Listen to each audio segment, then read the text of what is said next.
Why are we so exhausted and how can we find solutions? That's the topic we're going to address today on Flourish-Meant.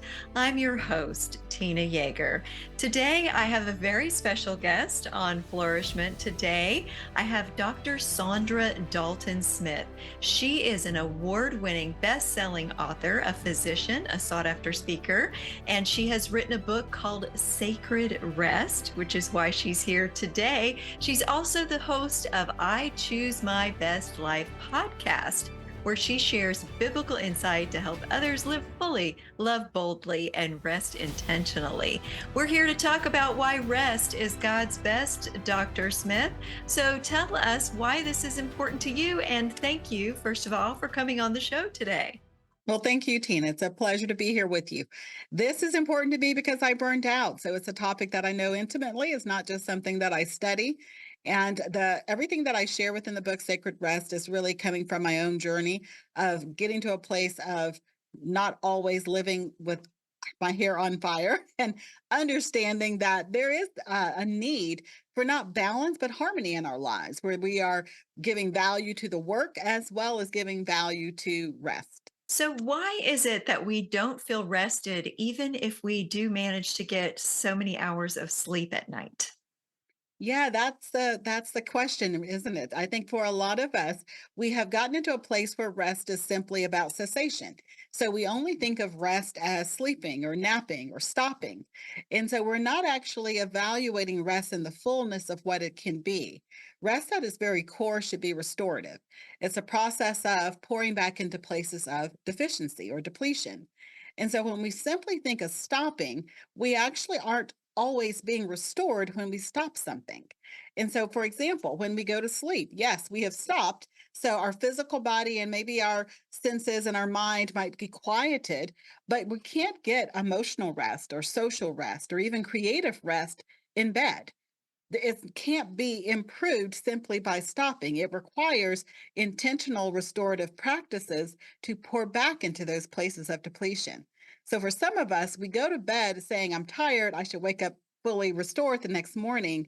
But the type of tired we are isn't the type that's restored when our eyes are closed.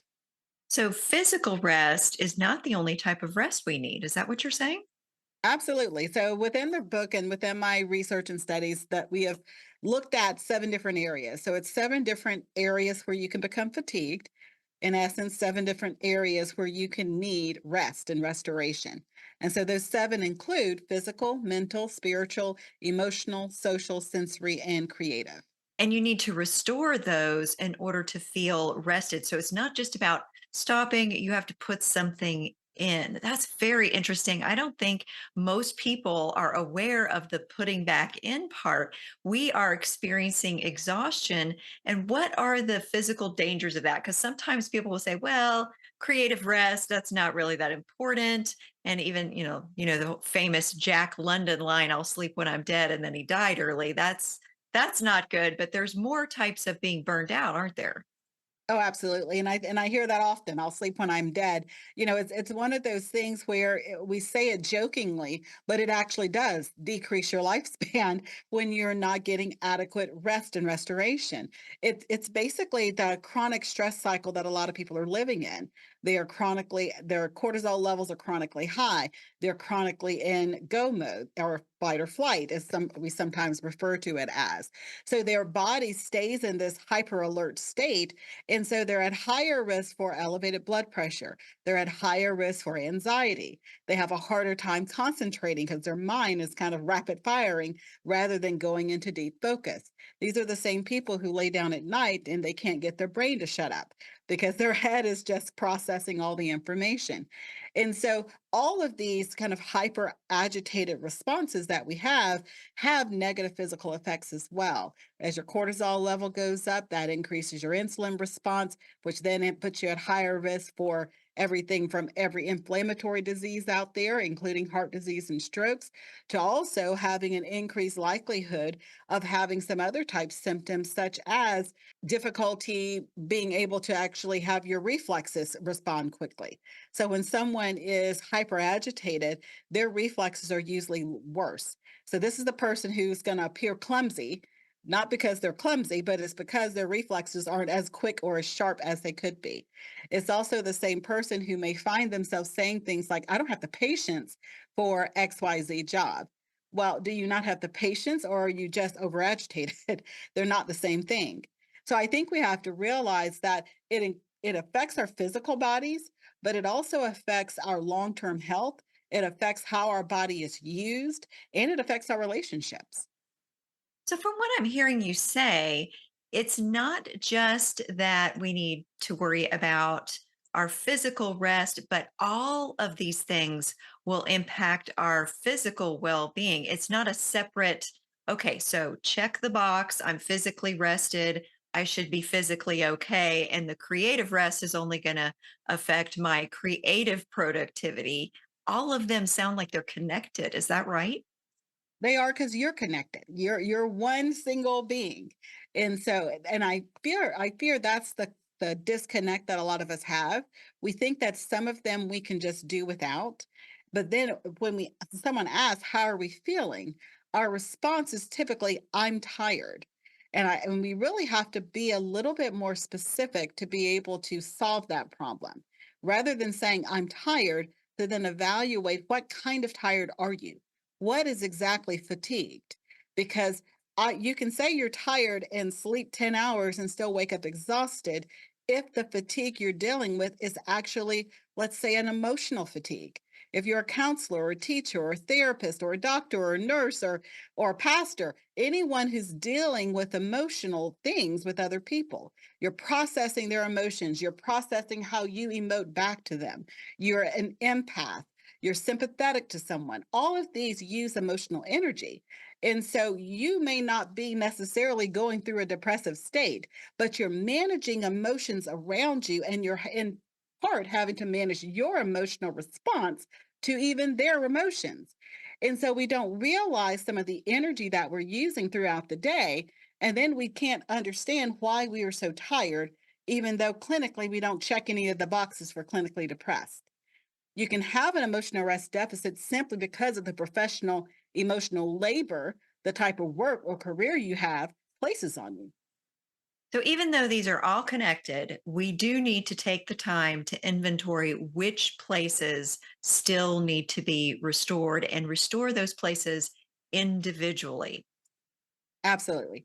Absolutely. That's really the core of where we have an assessment called restquiz.com. And it's basically it walks you through a series of questions to help you identify which of the 7 types of rest you're most efficient in. All 7 of these are active in everyone's life. Some of them you're probably already excelling at because you've already developed mechanisms and ways that you manage to keep those levels healthy. Some of them you may have never heard of, and those may be the places where you're depleted. And because you do not have a restorative strategy in place or have even thought about what a restorative strategy could be, you may be deficient in one of the areas where you use primarily throughout your day. What we're finding is most of the time people will have an area that's a rest deficit that they use every single day at work. But because it's not something they've ever been taught or something they've ever even thought about, that one area can stay depleted because they haven't been intentional about a restorative practice in that area. Which are some of the ones that are sneaky areas of rest that people aren't often aware of that they might be surprised that they are deficient in? I'll give you 2. One is sensory. A lot of us are not aware of our sensory inputs. And so we don't realize that some of the irritation, agitation that we have is not because of emotional or even social reasons. It's because we have so much sensory stimuli in our lives that it keeps our systems kind of overly agitated. So everything from the dinging on your cell phone notifications to the lights and the sounds in your office space to the kids playing in the background if you work from home or the radio that you keep playing 24/7. All of these things can be adding to your sensory overwhelm. Oftentimes we'll say, I zone out those things or I tune out those things without realizing that it's impossible to tune something out without your brain processing it.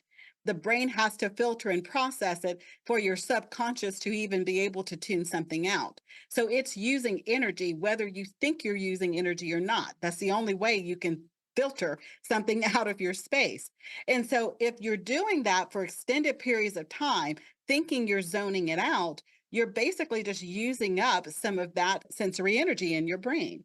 And so at the end of the day, this is why so many people notice that like road rage or agitation seems to increase between 3 and 5 p.m.